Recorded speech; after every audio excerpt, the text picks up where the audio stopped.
নমস্কার, আশা করি সবাই ভালো আছেন। ক্রিয়াযোগে ঈশ্বর লাভ চ্যানেলে সবাইকে স্বাগতম জানাচ্ছি। আমাদের এই দুই বাংলায় এত গুপ্ত সাধক সাধিকা আছেন যেটা সত্যিই অভাবনীয়। এমন বেশ কিছু সাধক সাধিকার সান্নিধ্যে আসার সৌভাগ্য আমার হয়েছিল। তো আজকে আমি আপনাদের বাংলাদেশের চট্টগ্রামের মিরসরাইয়ে অবস্থিত একটি প্রত্যন্ত গ্রাম, সেই গ্রামে একজন সাধিকার সাথে পরিচয় করে দিব। ওনার নাম হচ্ছে নয়নমণি, সবাই নয়নমণি মা বলেন। ওনার বিশেষত্ব কি?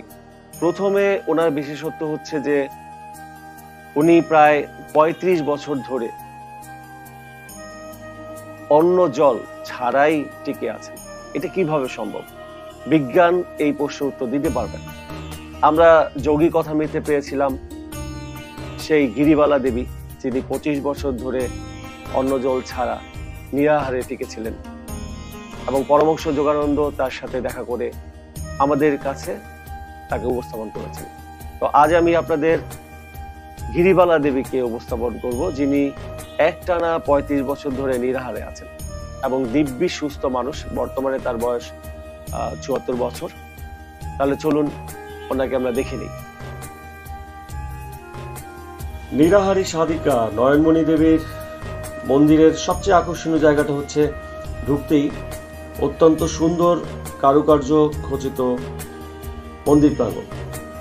এখানে ভগবান শ্রীকৃষ্ণের সেই বাল্যলীলা থেকে একদম কংসবধ, পাশাপাশি ভেতর দিকে দেখতে পাবো আমরা গৌরনিতাই সহ অন্যান্য, অর্থাৎ ভগবান শ্রীকৃষ্ণের বিভিন্ন লীলা এত সুন্দর করে অসাধারণ কারুকার্যে প্রদর্শন করা হয়েছে, যেটি এই প্রত্যন্ত অঞ্চলে এমন একটা মন্দির থেকে আসলে খুব একটা আশা করা যায় না। কিন্তু এইখানে এসে আমরা একদম বিস্মিত হয়েছি। কি সুন্দর ঝকঝকে চকচকে একটা মন্দির, এবং ভেতরের দিকেও ভগবান শ্রীকৃষ্ণের বিভিন্ন লীলার এবং গৌরনিতাই থেকে শুরু করে অন্যান্য যেই স্মৃতিগুলো তারা ধরে রাখার চেষ্টা করেছেন, এটা ভক্ত মনে সত্যিই ভক্তির উদ্রেক করে।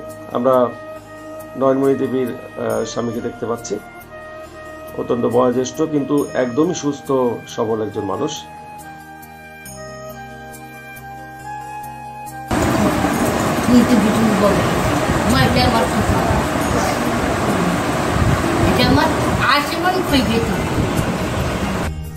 আমরা নয়নমণি দেবীকে দেখতে পাচ্ছি, ৭৪ বছর বয়সী এই মহিষী নারী। আপনারা দেখতে পাচ্ছেন যে একদম সুস্থ সবল একজন মানুষের মতো কথা বলছেন, অথচ গত ৩৫ বছর ধরে উনি অনাহারে আছেন। এই নিরাহারী দেবী জল থেকে শুরু করে অন্য কোনো কিছুই স্পর্শ করেন না, অর্থাৎ গ্রহণ করেন না। সত্যি এটা বিজ্ঞানের যুগে এক বিস্ময়ের শেষ নেই, অনন্ত বিস্ময়।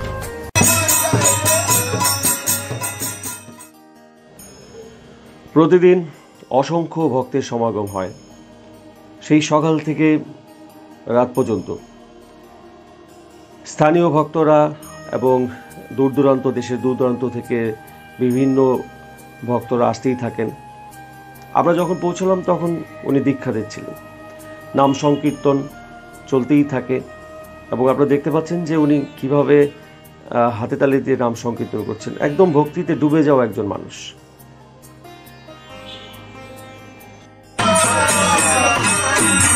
প্রতিদিনের মতো আজকেও এই মায়ের বাড়িতে ভক্তরা নাম কীর্তনে মেতে উঠেছেন, এবং সকলে অত্যন্ত মনোযোগ দিয়ে প্রতিদিন নাম কীর্তনে অংশগ্রহণ করেন। খুব আনন্দমুখর একটা পরিবেশ, অত্যন্ত ভক্তিপূর্ণ একটা জায়গা। মানে না গেলে আসলে বোঝানো যাবে না। মায়ের ভক্তরা এখানে নাম কীর্তন করছেন। আমরা রণজিৎ দাকে দেখতে পাচ্ছি, এবার বাদল চৌধুরী দাদাকে দেখতে পাচ্ছি, এবং আপনার নিশ্চয় আমাকে চেনেন, আমি রতন কর্মকার, এবং আমার পেছনে প্রশান্ত দা বসে আছেন।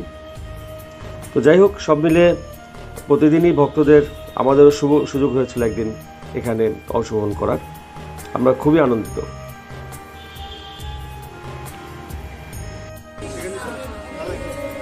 এবার আপনাদের সেই অলৌকিক দৃশ্যের সাক্ষী করব। দুপুর 12টা থেকে 2টা পর্যন্ত নাম সংকীর্তনের পরে মন্দিরে দরজা খোলা হয় এবং আমরা আসলে অপেক্ষা করছিলাম, কিন্তু ভাবতে পারিনি এতটা বিস্মিত হব। আপনারা দেখতে পাচ্ছেন নয়নমণি মা প্রথমে প্রবেশ করলেন এবং উনি যথারীতি প্রণাম করে এবার প্রসাদের দিকে লক্ষ্য করবেন। সত্যি এত অলৌকিক ব্যাপার ঘটে, পুরো ঘরটি বন্ধ ছিল, কোথা থেকে কেউ ঢোকার কোনো ব্যাপার ছিল না। আমরা অনুসন্ধিত দৃষ্টিতে সব কিছু নজর রেখেছি, তারপরও দেখেন যে প্রতিটি প্যাকেট দেখতে পাচ্ছেন অর্ধেক অর্ধেক করে মিষ্টিগুলো নেই এবং ঘরে অন্য অন্য আসনগুলো বা এই যে থালাবাটিগুলো পড়ে আছে আপনারা দেখছেন, এগুলো সব গোপাল খেয়েছে, উনি এভাবে ছড়িয়ে ছিটিয়ে চলে গেছেন। এই যে হাতে একটা কৌটোরে দেখলেন, এটা ভরা ছিল নাড়ু, একদম শূন্য, গোপাল খেয়ে ফেলেছেন। এবং দেখতে পাচ্ছেন রাধাকৃষ্ণ নিচে গোপাল এবং অনেকগুলো গোপাল নিচে। গোপালের কি অপার লীলা, আসলে এই অলৌকিক দৃশ্যের সাক্ষী না হলে কখনোই বোঝা বা বিশ্বাস করা সম্ভব না। আপনার মতো আমিও অবিশ্বাসের মধ্যে ছিলাম। প্রতিটি মিষ্টির প্যাকেট দেখুন অর্ধেক অর্ধেক নেই। এই যে ভোগের থালা, অন্ন ভোগ যেটা দেওয়া হয়েছে, এর বেশি অর্ধেকই নেই, অর্থাৎ গোপাল নিজে এই খাবার গ্রহণ করেছেন। সত্যি এটা বিস্ময়ের ঘোর কাটছিল না আমার, এরকম যে দৃশ্য দেখবো কখনো ভাবিনি। এবং এই যে থালাটা দেখতে পাচ্ছেন, ওখানে জুম করলে দেখা যাবে যে গোপালের হাতের আঁচড় দেখা যাচ্ছে যে উনি এটা গ্রহণ করেছেন।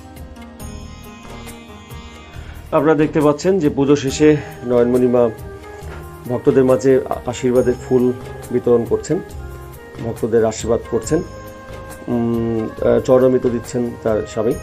এবার দেখুন যে গোপালের হাতের চিহ্ন দেখতে পাচ্ছি আমি জুম করে, হয়তো আপনারা দেখতে পাচ্ছেন কিনা জানি, আমি নিজের চোখে দর্শন করেছি।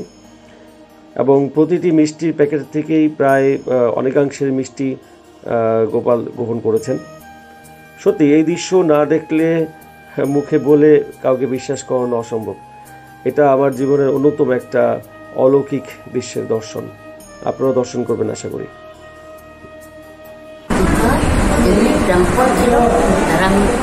যারা সাধু, যারা ধার্মিক, তাদের পূজা, এই জন্য একাগ্রতা মনে রাখার তারপরে একাগ্রতা মানে মনকে সমস্ত বিষয় থেকে ফিরিয়ে এনে এক ভগবান দিকে দিয়ে